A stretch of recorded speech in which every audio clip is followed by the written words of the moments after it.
Hey, thanks for reaching out. This is fun because I get to do like communication, social sciences, business, and a whole bunch of different things. So thanks for reaching out. I'm going to give you 2 tips for starting out, but if this doesn't get you where you're interested, reach back out to me because this is my job. I get to help people with this all the time. There was a time way back when I taught a library research for a business writing class. So this is something that I'm more familiar with. So we're both lucky I didn't have to look up how to do this. Okay, so first lesson, you probably heard this in your class.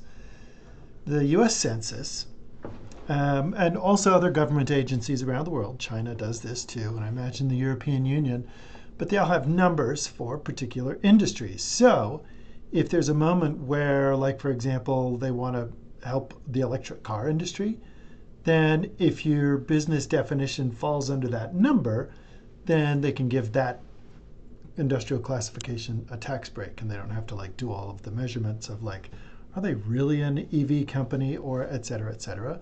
So these have gotten over the years way complicated and developed. So what you can do though is from the census, there's all sorts of banks and industrial lenders and investors that want to know the health of a particular industry. So whether or not they should invest in it or not, whether it's growth or not. And this is where we get all those newspapers like the Wall Street Journal, Financial Times, and things like that. But we have access to it in some databases. So first place, at the Marriott Library homepage, libutah.edu, make sure you're logged in here if you're off campus because you won't be able to access this otherwise. Go to databases and then go to the letter I, and the very first database is called IBIS World. When we first got this, it was amazing. It was one of the first ones to do kind of a graphical user interface. You're going to love it. So what you can do in this one, this is all the industries. So you can type in a keyword like cupcakes. Let's type in cupcakes. And it will give you kind of like the idea of where this might fall. So bakery cafes in the United States. Do you see this right next to it? OD 4319. That's the North American Industrial Classification System number. But you can also type in, like you had a word culinary, and you can see where that shows up. Barbecue sauce production in the United States. Food trucks in the United States. I love food trucks. So you would have to pick out which one you'd be interested in. So we have Fatima's Bakery achieving its goals. So I'm assuming that it's going to be a bakery. So let's try that word. Bakery. Bakery cafes. So is it like wholesaling? Is it manufacturing? Is it in China?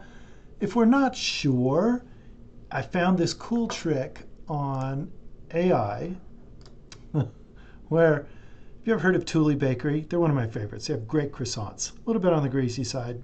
Dale did not say that. But you can say Thule Bakery NAICS number. All of these things are publicly available because it's part of the US Census information. So it's not like a secret. If you're doing business legally in the United States, you have to do it under a NAICS number. So if you know of a bakery in town, then you can use that and you can look it up by number. So let's see, what do we got? Coffee and snack shops. So the one that we looked up, is it bakery cafes? Is it coffee and snack shops? They're both kind of related, aren't they? So what you could do is click on both of them and see what you get. This report is prepared. This is not a scholarly report. This is not an academic report, but it is a very valid and reliable report that is typically purchased by banks and lenders and things like this. They'll have access to this for investors. So what you can see down the side is you can see, what were we looking for? We were looking for marketing, the consumer base, revenue and tactics. So what you can do through this is key takeaways is like performance, like how are they doing? Products and markets would be consumers.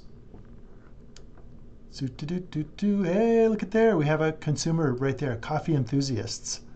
I just had a delicious coffee today. And I am a coffee enthusiast and I'm willing to pay more money for it. You could then go to, like, look up what's a coffee enthusiast, which we'll get to in the next bit.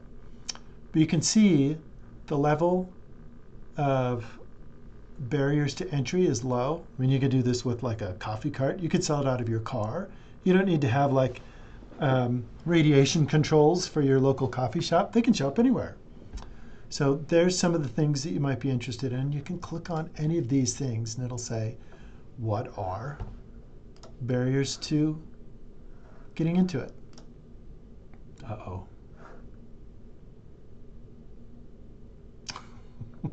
Shoot. I wanted to be in that one report. Okay, products and markets, products and services. You can click like mad.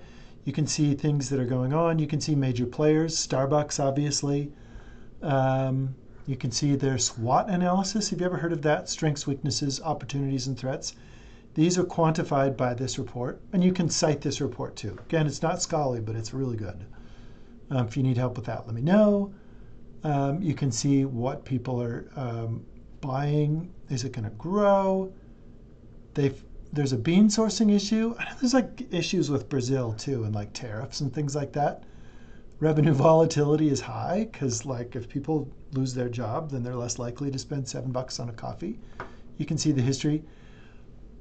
What it's worth, all of these are really, really good. What I would recommend is you could see some other industry things in AI. You can look up NAICS numbers. But also, once you get the idea of like some of the things that are going on, so like coffee enthusiasts, let's look that up. If you need to find scholarly articles on this, there's one database that shines. Under databases, you can go under the letter B, but you can also go by subject. And there's a big business database called Business Source Premier. And these are the full-text scholarly articles that you can use and cite that are like that gold for what people are looking for. Let's look up coffee enthusiasts. I put that search in quote marks because this is not a smart AI database. So I have to put it in quotes so it searches for those two keywords stuck together, because it's going to look through millions of articles and it's only going to look for those two words stuck together. Coffee enthusiasts should confront reality. Well, that's a little bit of a downer. But let's do coffee. Oh, they even have like coffee shops. So you could look it up by the date newest. And you could do peer reviewed. And then you could look for articles that might support what you're interested in. So you have an angle with the coffee shop that you're proposing already. Is it going to be in a particular area? Is it going to be going towards a particular population, like women or men or sports enthusiasts or day-to-day blue-collar workers? All you have to do to add that is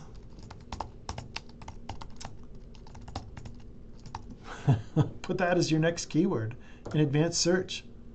You might have to, hey, look at that. Robots brewing Panera coffee.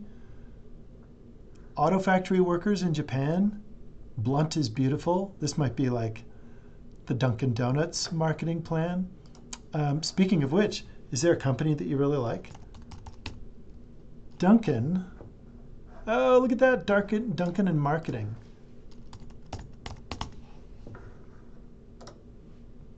Every time you add a keyword, it looks for those things. And Starbucks competitors reap rewards.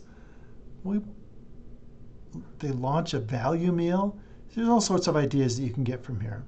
And you could even do Starbucks. And what are they doing for marketing? Secret menu hacks. I've always been jealous of those, but then I'm kind of like, oh, just give it to me on the menu. Beverage trends. The forces shaping the coffee sector. Is that peer-reviewed? I mean, some of these are peer-reviewed, some of them aren't. The main thing about peer-reviewed is this is scholarly academic information. It's not meant for consumption by like a marketing journal or anything like that. It's by other scholars who are studying this. So your results may vary, but let me know if there's things that you're interested in. So if you want to look at the coffee sector in 2025 and you like this, this is the article right here. And they'll give you little signals and nuggets. So in third place, hazelnut and caramel, you can see that mocha and vanilla are hot these days. Oh, yuzu and ube, or green tea. I've seen that. So you can see what's going on, and you might be able to make that as part of your marketing pitch, where we're providing edgy new things. If you want to cite these, there's citation generators in all of these. So APA. If you have questions about whether something is scholarly enough or whether it's valid enough, just send me an email and I'm happy to look at those things. Hopefully this helps. This is enough to get you started.